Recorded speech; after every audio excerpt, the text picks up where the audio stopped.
Good morning, YouTube friends. We are at another earthwork. This is the, I don't know how you say it, Seip Earthworks. The Seip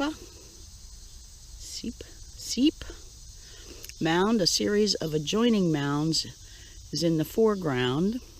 Seip Pricer Mound is covered with trees. Both mounds were excavated, but only Seip Pricer Mound was restored close to its original size. Look at that.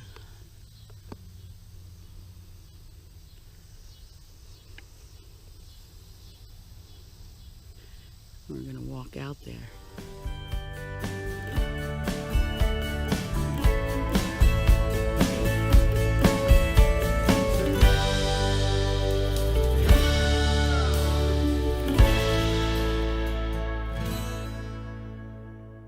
Just in Ohio, the National Park Service manages and protects 5 of these in the Chilocothe area, and they're all in what is called the Hopewell National Historic Park. Mound City sits behind the visitor center. It's probably the most developed, and it's where I started.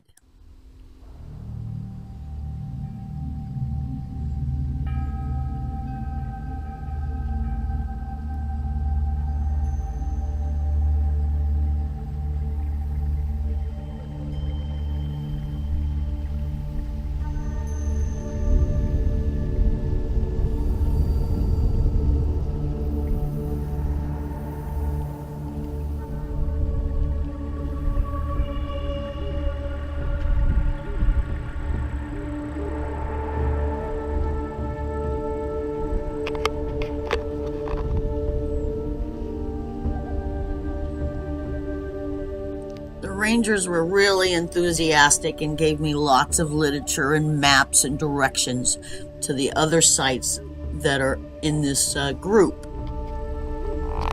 And of course, I wanted to see all of them, and I did. There's only 4 out of the 5 open to the public, and this was the latest. And like the Hopewell Mound Group that I visited, you really have to use your imagination. There's almost nothing left. The Seip works were somewhat in between. There was enough left that you could make it out, but it wasn't really clearly defined. But I had a map. This is a national monument. The gate was closed, but I remember him telling me it's okay to come out. You see Faith way over there in the distance? I'm all alone. All right, let's go on out. It says there's a 1-mile trail around the mound.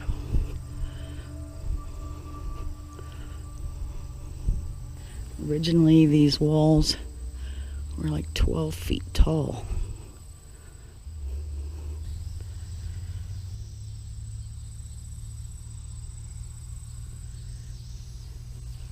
This is huge. I think it's the tallest one I've seen so far.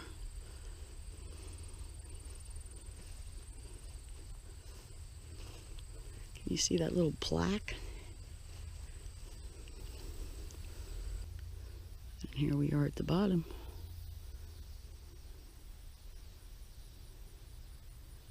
It is huge.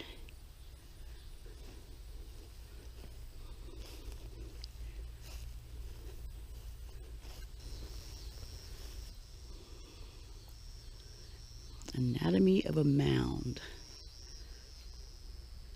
The largest known Hopewell Mound evolved through a sequence of events starting with the building of an oblong, multi-room mortuary building nearly 2,000 years ago. Ceremonial leaders cremated bodies elsewhere and interned them here in the mortuary building. They built earthen platforms where ashes were laid, and to a lesser extent they placed extended corpses in log crypts. Some 122 men, women, and children were buried here with unusual objects surrounding the remains. The mortuary building was then burned down and the layering of the mound began.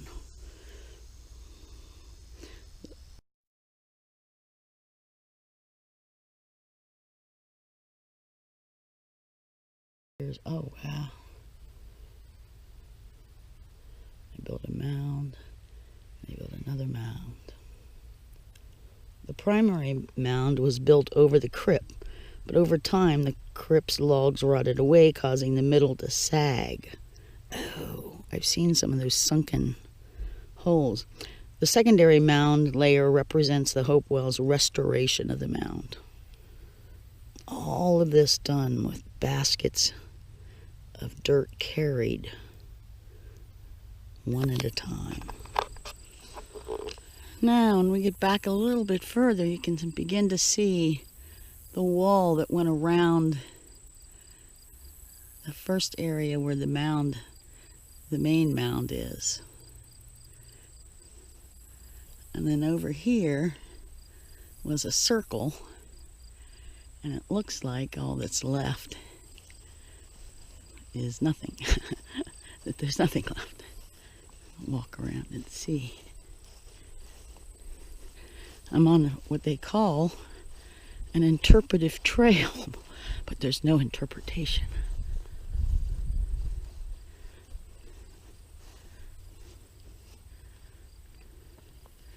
I'm going to assume this is the smaller one.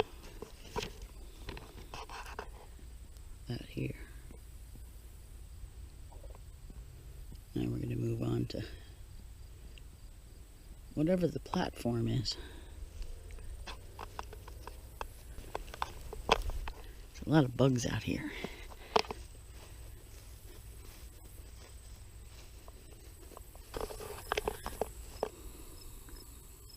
I don't know this for a fact, but I'm going to assume, since they've plowed here, that this represents the outer wall right there.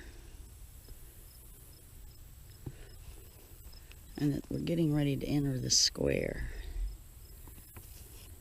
which would have sat over here.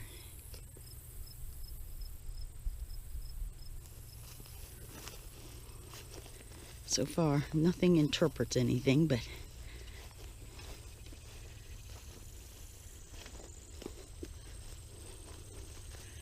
I'm curious as to what the platform is. Well, the joke's on me. This is the platform. Obviously not a native thing, but it is showing you how close to the river.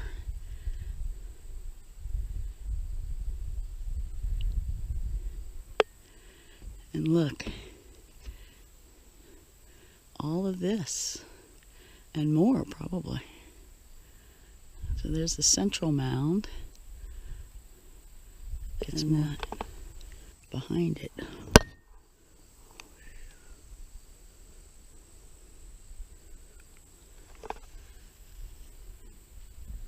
So there was a circle and a square, and then mound and another circle. So we saw those, I think. All right, let's. So we're behind the main mound now.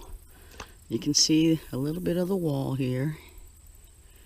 And again, that would have been 12 feet to 20 feet tall. All right, now I'm right behind it. And now you can see that ridge? That would have been the wall for the square. So there's the central mound.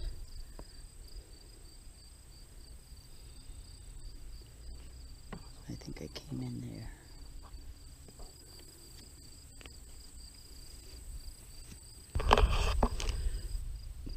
No, I was going to say that it looks like we're on the inner mound wall. I'm closest. That went around and provided the walkway out.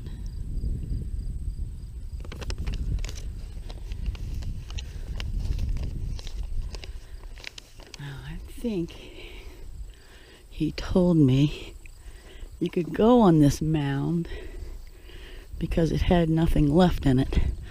They've actually reconstructed it after tearing it apart to get all the artifacts. Then they put dirt back to approximate at least. Hey, it's kind of steep. You see the sign way down there. Here we are on top. Ah, see, there's the circle. Well, that's a little circle. Way out there, do you see the big circle? I didn't walk out that way. Oh! And that's the square. Somewhere in that area, huh? Oof.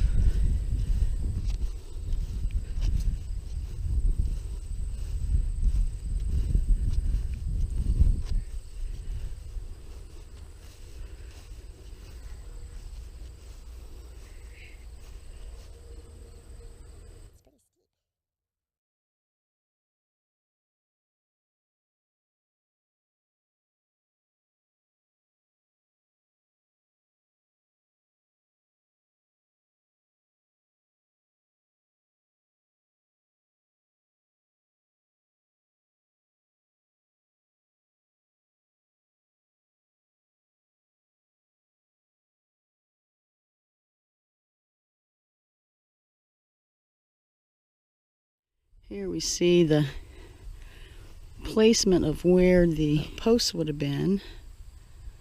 I would assume that's the doorway over there. There's maybe a couple, huh? Anyway, they said that this is not a ceremonial building, that they think this was like a workshop, where perhaps they made things, masks or whatever, to go in with the ceremonial burials. They've also uncovered several buildings that they consider residences, and perhaps they were like caretakers of the mounds. At the visitor center, I got a map on how to get to the Hopeton Earthworks, but there were no brochures. Not even a sign that said interpretive trail. So I just followed the path out, wondering what it was I was supposed to be seeing.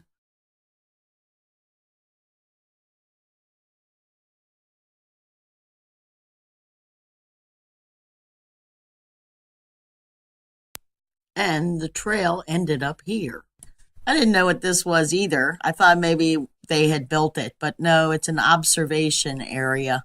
Looking out, this is where the Mound community was. All hundreds and hundreds of acres. Quite beautiful, but nothing left. The same is true for the last Mound community I visited. I'm at the Hopewell Mound Group. This is my last excursion today, and I'm exhausted. Here's a relief map of what it looked like. 10 football fields in length. Let's see, we're right here. So you look out. It says, as you look across this field, almost a mile in distance, there was once an enormous geometric earthwork complex. It covered 100 football fields, it says, in area, and reached to the line of trees you see in the distance. 2 miles of earthen walls enclosed 32 known mounds, including the largest ever built by the Hopewell. Today we're both puzzled and amazed by this breathtaking size and grandeur of this ancient, mysterious gathering place. However, it looks like there ain't nothing left. I'm going to walk out a little bit. But you see that little sign that says interpretive trail? I am not fooled by a sign that says interpretive trail. There ain't nothing out there, but let's go out and see if there's anything left. If it's the largest mound, one should be able to see it, you'd think, huh?